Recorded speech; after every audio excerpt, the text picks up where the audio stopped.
infus. Heran si suster, kok mati infusnya bu? Ibu kenapa nggak lapor kalau infusnya mati? Kaget lah aku dia, loh tadi masih nyala kok sus. Apa suster sebelumnya yang matiin? Soalnya tadi dia juga ngoprek-ngoprek infus. Suster ini nggak ngerespon kata si Hana. Dia fokus lah memeriksa catatan medis. Udah diperiksa lagi kan. Nah nggak lama setelahnya dia ngomong, si suster ini ngomong, astagfirullah bu, infusnya salah, harusnya bukan yang ini. Apa nggak kesal aku Nat? Loh kok bisa salah infus sih sus? Ibu kami mohon maaf bu, ini murni kelalaian kami. Alhamdulillah infusnya mati, jadi nggak masuk banyak ke dalam tubuhnya Kinan. Bentar ya bu ya, saya ambilkan infus yang baru. Kata dia kayak gitu, salah infusnya dia. Suster itu langsung keluar lagi, dia balik lagi ngambil infus yang betul, dipasangnya lagi ke badannya si Hana, Kinan. Nah di sini aku sebenarnya udah pengen komplain kali sama manajemen rumah sakit, kok bisa-bisanya salah kasih infus. Tapi nggak lama aku pikir ya udahlah, yang penting Kinan nggak kenapa-napa. Untung tadi suster yang jam 12:30 tadi matiin infusnya. Kalau nggak mungkin Kinan bisa kenapa-napa. Iya kan, matiin sama suster sebelumnya kan. Nah alhamdulillahnya malam itu udah nggak ada masalah lagi sehingga Hana bisa tidur lagi, bisa ngelanjutin tidur. Cuman di malam itu dia dapat pengalaman gak enak dari rumah sakit. Anaknya salah dikasih infus ya kan. Dah tidur lagi lah si Hana. Memasuki hari ketiga opname, Hana menemani Kinan fisioterapi di lantai 1 kan jadwalnya. Waktu di sana Hana dengar kalau ada pasien baru kelas 1 yang juga kehabisan kamar. Tapi alih-alih ditempatkan di bed sebelahnya si Kinan, pasien ini malah dirujuk turun ke kelas 2. Heran sih Hana di situ. Loh ngapa nggak dirujuk ke sebelah aku ya? Kan di sebelah dia kosong. Tapi ya udahlah, mungkin rumah sakit punya pertimbangan sendiri atau mungkin pasiennya memang nggak mau. Ya udah nggak apa-apa, apa yang ada aja. Kelas 2 lah gitu. Udah selesai fisioterapi, Hana sama si Kinan balik lagi lah ke kamar mereka yang ada di lantai 5 ini.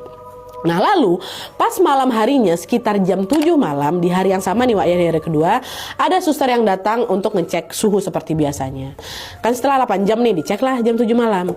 Dan selain ngecek suhu, si suster jam 7 malam ini juga ngasih 1 tray obat yang nanti harus diminum sama si Kinan. Tapi karena waktu itu Kinan udah tidur, Hana pun berniat untuk ngasih obat ini waktu Kinan bangun aja gitu. Dan akhirnya dibiarkanlah obatnya di situ, Kinan tidur, dia istirahat. Tanpa terasa lagi nunggu si Kinan ini bangun, Hana ketiduran. Nah tidur aku nih dia. Di tengah tidur nyenyaknya, lagi-lagi sekitar jam 11:30 malam, suster kemarin datang lagi. Di situ Hana bantu, ini ngapa kok suster ini selalu muncul jam segini ya? Jam 12:30 malam, selalu jam segitu. Hana berusahanya apa? Jaga malam lagi ya sus ya, kata gitu. Nggak direspon, cuman dia senyum tipis aja. Gitu. Ngerasa ada yang janggal, Hana pun perlahan ngelirik name tag yang dipakai si suster.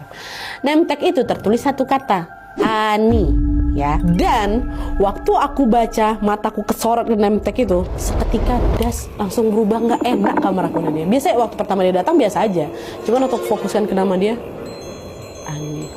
Langsung aneh. Kalian tahu kan tiba-tiba perasaan kalian nggak enak, kayak gitu yang dirasain sama si Hana, dingin dan langsung sunyi kali. Nah, belum sempat Hana mau basa-basa lagi, suster Ani basa-basi lagi, suster Ani ini tiba-tiba ngomong, nanti kalau mau ngasih obat, cek label obatnya dulu ya bu ya, katanya gitu. Oh iya sus, makasih gitu. Dah suster Ani pun keluar, dan begitu dia pergi, hawa dingin yang tadi tuh dia balik normal lagi, hilang. Di titik ini Hana yakin kalau ini kayak ada yang nggak beres lah sama si suster Ani ini. Cuman gara-gara aku ngantuk, Kinan juga belum bangun, jadi obat belum ku kasih, aku lanjut tidur lagi.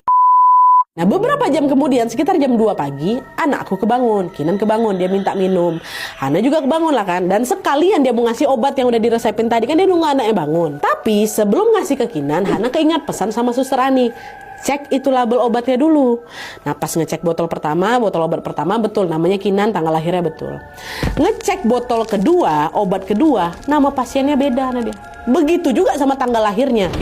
Apa nih, salah nih. Hana langsung pencet bel, panggil suster. Dan waktu susternya datang, protes ya Hana situ. Suster ini gimana sih? Kemarin kalian salah infus, sekarang salah kasih obat juga. Coba cek, ini bukan nama anak saya. Oh iya bu, coba saya cek. Aduh bu, saya minta maaf ya bu, ini saya ambil yang betul dulu. Yang betul lah sus. Ini untung saya cek loh karena diingetin suster Ani tadi. Kalau nggak mungkin saya udah kasih obat yang salah sama anak saya. Waktu begitu Hana nyebut nama suster Ani, wajah suster depan itu langsung pucat sepucat-pucatnya. Dia langsung keluar kamar, dan selang setengah jam kemudian dia balik lagi. Nah kali ini suster tadi itu datangnya nggak sendirian dia ditemanin sama suster lain yang wajahnya lebih tua lah dia, ini mungkin senior. Si susternya juga kembali minta maaf lalu memberikan obat yang betul untuk si Kinan. Cuman gara-gara aku masih kesal karena aku cuma diam aja, aku atur napas aku supaya emosi aku nggak meledak di situ kan. Diam aja aku. Nah tepat sebelum keluar kamar, suster yang lebih tua ini tiba-tiba deketin Hana. Dia nanya, ibu permisi bu, sekali lagi saya minta maaf atas kelalaian kami bu ya, tapi sebelumnya saya mau nanya juga, Ibu kok bisa kenal sama Suster Ani? Ya jelas kenal lah, orang tiap jam setengah 1 selama saya nginap di sini dia selalu ngecek suhu anak saya, dia matiin infus kalian yang salah, dia ingetin saya soal obat, dia inilah selalu beresin kesalahan kalian. Nah dengar Hana emosi, minta maaf lagi lah si ibu ini kan, ibu suster ini, terus mereka keluar. Nah di titik ini Wak, firasat Hana udah makin menjadi-jadi gitu loh. Dia bahkan ngerasa kalau semua suster di sana tuh kok macam sering pucat, sering kabur tiba-tiba gitu, nggak banyak komentar, kenapa nih? Tapi karena nggak tahu mau nanya ke siapa, malam itu Hana memilih mendam semuanya, istighfar, meredam emosinya dan lanjut beristirahat lagi. Besoknya sekitar jam 7 pagi, Suster Ica datang ke kamar Kinan. Dia ngecek suhu, dia ngasih obat seperti biasa. Cuman bedanya kali ini Suster Ica nggak langsung pergi, Wak. Dia justru berdiri di pinggir ranjang. Terus dia ngomong sama aku Nadia, Bu, maaf Bu mau nanya, dengar-dengar Ibu Hana didatengin sama Suster Ani ya? Iya, emangnya kenapa? Bu, jadi gini, Suster Ani itu memang pernah kerja di sini Bu, cuman sekitar 20 tahun yang lalu. Aku tanya balik, oh maksudnya dia udah nggak kerja di sini lagi? Terus kok bisa dia keluar masuk ruangan ini tiap malam? Emang nggak dijaga security? Kalian nggak lihat dia masuk? Diam Suster Ica di situ Nadia. Bu, Suster Ani itu udah meninggal dunia, Bu. 20 tahun yang lalu tuh. Dia meninggal di sini waktu shift malam. Apa nggak terkejut aku? Hah? Serius Suster? Betul Bu. Makanya kami kaget waktu Ibu bilang ada suster yang datang malam. Kami pikir itu kawan-kawan kami. Tapi waktu Ibu bilang Suster Ani, disitulah Bu kami tahu Suster Ani udah meninggal Bu. Astagfirullahaladzim Sus. Pantesan setiap kali dia datang ke sini ada aja yang nggak enak di perasaan saya. Dia nggak macam-macam. Dia juga kayak suster biasa kok. Ini alasannya. Aduh Sus, udah. Saya minta pindah kamar. Nggak apa-apa. Turun kelas pun nggak apa-apa. Yang penting saya nggak mau lagi di kamar ini. Kata si Hana. Hana mau pindah kelas. Pindah kamar. Saat itu juga pihak rumah sakit pun langsung berusaha mencarikan kamar lain untuk Hanawa. Tapi sorenya mereka baru ngabarin kalau semua kamar mau itu kelas 1, kelas 2, kelas 3 udah full, nggak ada yang kosong. Adanya besok Bu. Dan karena nggak ada pilihan lain, Hana pun terpaksa lah nginap di kamar itu setidaknya 1 malam lagi biar aku bisa pindah kamar ya. Tapi karena khawatir didatangin sama sosok Suster Ani ini Wak, Hana nelpon Adam lah, dia cerita lah itu semua. Dengar itu Bang Adam ikutan panik dan dia memutuskan untuk datang ke rumah sakit, nginap di rumah sakit nemenin Hana malam itu. Meski suasana kamar tetap sunyi, Wak, Hana merasa lebih tenang lah. Paling nggak dia ditemenin sama suaminya ya kan. Cuman nih Nan, walaupun udah ditemenin sama suami aku, nggak bisa tidur aku malam itu. Bisa tiap malam aku ngantuk terus kan. Malam itu aku terjaga sepanjang malam. Sampai akhirnya ketika waktu sudah menunjukkan pukul 00:25 ya.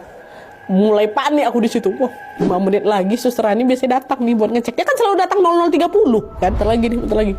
Dengan tangan gemetar Hana terus berdoa semoga Suster Ani malam itu nggak datang lagi. Dan betul dong, ketakutan Hana malam itu nggak terbukti. Waktu jam sudah menunjukkan 00:30 malam, Suster Ani itu nggak datang lagi ke kamar mereka. Lega lah aku, alhamdulillah dia nggak datang malam ini.